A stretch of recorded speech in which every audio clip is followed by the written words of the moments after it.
Congresswoman, the first thing I wanted to ask you is about the president's comments on the economy, on inflation, on keeping costs down. Do you think he hit all of the areas he needed to hit? What are a couple things that you think are the main things we can do to bring costs down? Absolutely. And this is something that's really impacted so many of my constituents and me as well. I mean, I see it every time I go to the gas pump or the grocery store.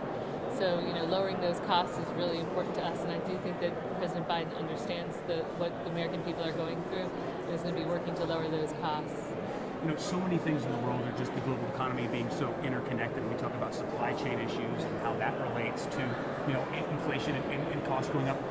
Do we have the tools within the American government and within the presidency to be able to control those, or are there so many things that are out of our control?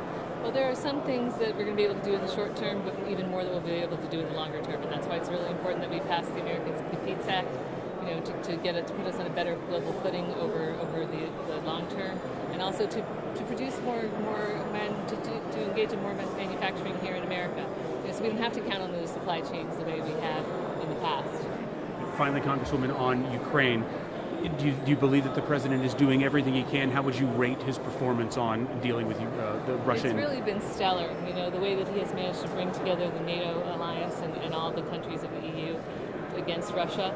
The fact that these sanctions were so swift and severe, and unprecedented, I think that it's been fantastic and really, really good. And I do think that he has caused a lot more unity, especially in comparison with the previous president who worked very hard to break down NATO.